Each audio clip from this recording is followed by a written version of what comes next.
अस्सलाम वालेकुम।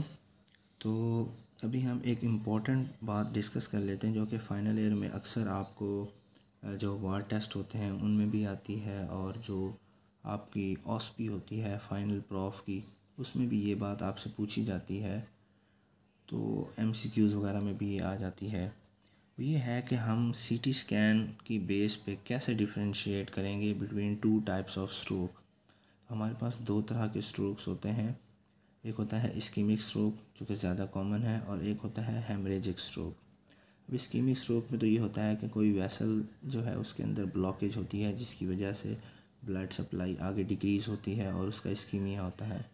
जब हम सीटी स्कैन कराते हैं तो हमें क्या मिलता है, वहाँ पे हमें ब्लैकिश एरिया मिलता है। जैसे ये मैं एरो लगा रहा हूँ इस तरह का, तो ये हाइपोडेंस एरिया होता है। अब आप दूसरा कलर चेंज करके एरो लगा रहा हूँ।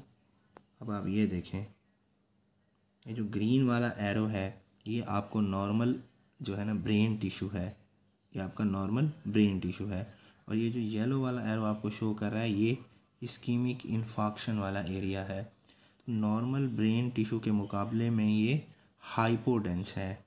तो जब भी आपको एक ऐसा एरिया मिले सीटी स्कैन के ऊपर जो कि नॉर्मल ब्रेन टिश्यू के मुकाबले में हाइपोडेंस हो, यानी ज़्यादा ब्लैक हो, तो ये होता है हमारे पास इस्कीमिक स्ट्रोक के अंदर। देन नेक्स्ट हम करेंगे हेमरेजिक स्ट्रोक। जैसा कि यहाँ आप देख सकते हैं कि आपको एक एरिया मिल रहा है वाइटिश सा,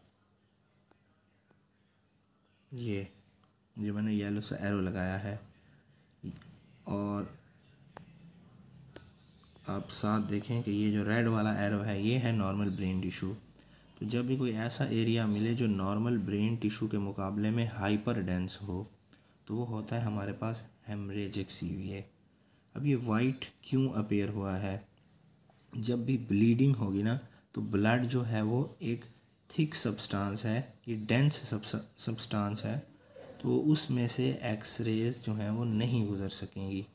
सीटी स्कैन भी बेसिकली एक्सरेज को यूज़ करता है ना। आपने चेस्ट एक्सरे किया होगा तो उसमें आपको बोन्स जो हैं वो वाइट नज़र आती हैं क्योंकि वो डेंस होती हैं और उसमें से रेज नहीं गुजर सकती। सेम इसी तरह नॉर्मल ब्रेन सब्सटेंस की एक डेंसिटी होती है जो हमें वैसी नज़र आती है जैसे आपको रेड एरो के अंदर शो की गई है। लेकिन जब उसके अंदर ब्लीडिंग हो जाए तो ब्लड एक हाइपर डेंस एरिया क्रिएट कर देता है वहाँ पे, जिसकी वजह से वहाँ से रेज नहीं गुजर सकती और वो आपको ज़्यादा वाइट नज़र आता है। इसको हम कहते हैं हाइपर डेंस एरिया।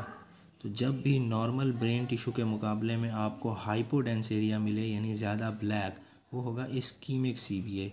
और जब भी आपको हाइपर डेंस एरिया मिले यानी ज़्यादा वाइट, तो वो होगा हमारे पास हाइपर डेंस एरिया, वो होगा हमारे पास हेमरेजिक सीवीए।